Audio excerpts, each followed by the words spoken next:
हैं blood transfusion reaction के बारे में।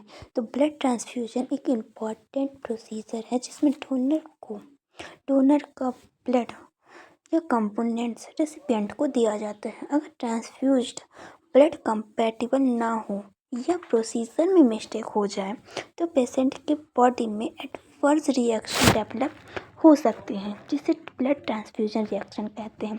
अब डेफिनेशन देख लेते हैं। तो डेफिनेशन एक्चुअल में होता क्या है कि रेसिपिएंट के बॉडी का ट्रांसफ्यूज्ड ब्लड या उसके कंपोनेंट्स के अगेंस्ट होने वाली कोई भी हार्मफुल रिस्पॉन्स ब्लड ट्रांसफ्यूजन कहलाता है। अब देख लेते हैं एग्ज़ाम में इसको कैसे लिखते हैं। तो एग्ज़ाम में लिखने का शॉर्टकट इजी तरीका मैं बताती हूँ। Blood transfusion reaction is an adverse response of recipient due to incompatible of improperly transfused blood। ठीक है, अब देख लेते हैं हम टाइप ऑफ ट्रांसफ्यूज़न रिएक्शन के बारे में। तो सबसे पहले हम देख लेते हैं ब्लड ट्रांसफ्यूजन रिएक्शन को टाइम और एक्यूरेंस और काउज के बेस पर डिवाइड किया जाता है। ठीक है, क्लासिफिकेशन होता है एक्यूट ट्रांसफ्यूजन रिएक्शन और dilate transfusion reaction. Acute transfusion reaction में क्या होता है कि ट्रांसफ्यूजन के 24 घंटे के बाद ये अपने 24 घंटे के अंदर अपने रिएक्शन जनरेट करता है। ठीक है, इसमें क्या होता है कि जब गलत ब्लड ग्रुप का ब्लड पेशेंट को ट्रांसफ्यूज हो जाता है और तब पेशेंट का एंटीबॉडी डोनर की आरबीसी को तोड़ देते हैं। इस प्रोसेस को क्या बोलते हैं, हेमोलाइसिस कहते हैं। ठीक है, इसमें क्या होता है कि क्या रिएक्शन होता है। तो एंटीजन एंटीबॉडी रिएक्ट करते हैं, आरबीसी टूट जाती है और जो ब्लड होता है और ब्लड और यूरिन में चला जाता है। ठीक है ना। तो कॉमन फीचर्स में क्या होते हैं कि हमें क्या लक्षण दिखाई देते हैं। तो फीवर आता है, बैक पेन होता है और डार्क यूरिन जाता है और हाइपोटेंशन की कंडीशन जनरेट होती है। ठीक है, नंबर सेकंड पे आता है fibril non hemolytic transfusion reaction. इसे FNHRHTR के नाम से भी जानते हैं। इसका डेफिनेशन क्या होता है, इसे कैसे पहचानेंगे कि fibril non hemolytic transfusion reaction है। तो इसमें क्या होता है कि आरबीसी नहीं टूटते हैं। पेशेंट का इम्यून सिस्टम डोनर के WBC या साइटोकाइनेज के अगेंस्ट रिएक्ट करता है। ठीक है, इसमें क्या होता है तो हेडेक होने लगता है। ठीक है, एलर्जिक ट्रांसफ्यूजन रिएक्शन में क्या होता है कि पेशेंट को डोनर के प्लाज्मा प्रोटीन से एलर्जी हो जाती है। ठीक है, तो इसके फीचर्स कॉमन फीचर्स होते हैं, इचिंग होता है, स्किन रैश होता है। और नंबर 4 पे आता है एनाफाइलेटिक ट्रांसफ्यूजन रिएक्शन। तो कुछ पेशेंट में IgA डेफिशिएंसी होती है जब उन्हें IgA यानी कि इम्यूनोग्लोबिन A, ठीक है, कॉन्टेनिंग ब्लड दिया जाता है तो सीवियर एलर्जिक रिएक्शन जनरेट होती है। ठीक है ना। कॉमन फीचर्स होते हैं लो BP हो जाना, शॉक हो जाना, सीवियर ब्रीथिंग डिफ़िकल्टी। ठीक है ना। नंबर 5 पे आता है TRALI transfusion reacted acute lungs injury.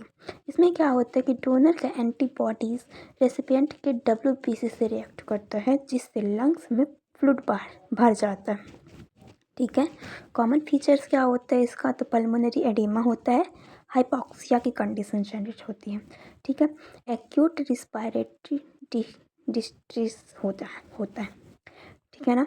Number 6 पे आता है TACO transfusion associated circulatory overload. इसमें क्या होता है कि ज़्यादा या बहुत फास्ट ब्लड ट्रांसफ्यूजन से सर्कुलेटरी सिस्टम ओवरलोड हो जाता है। जब हम ब्लड ट्रांसफ्यूज करते हैं तो जो हमारा उसका रेट होता है तो फास्ट हो जाती है। ठीक है ना। इसमें कॉमन फीचर्स होते हैं, हाइपोटेंशन होता है, पल्मोनरी एडिमा की कंडीशन होती है।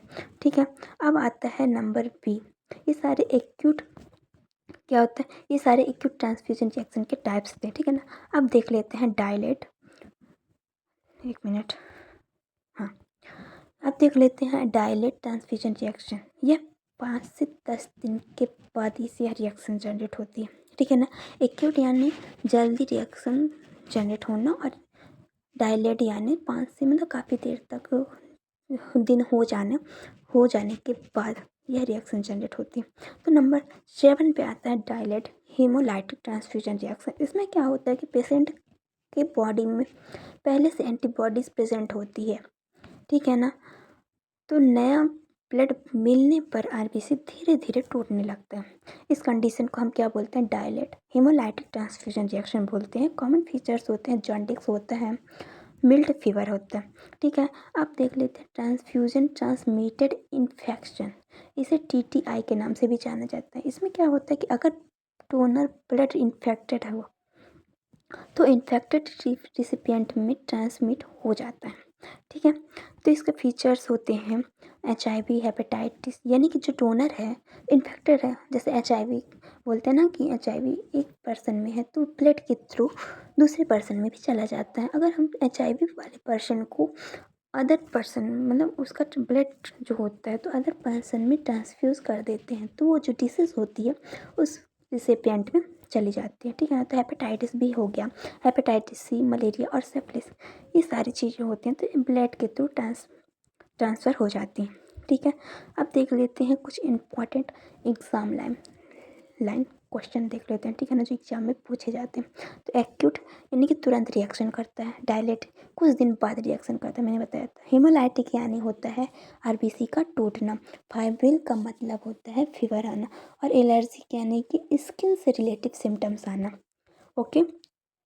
तो blood transfusion reaction are adverse response occurring due to immune और non immune causes after blood transfusion reaction. तो दोस्तों यह वीडियो आपको पसंद आई हो या हेल्पफुल लगी हो तो वीडियो को लाइक करें, शेयर करें एंड सब्सक्राइब करें। धन्यवाद।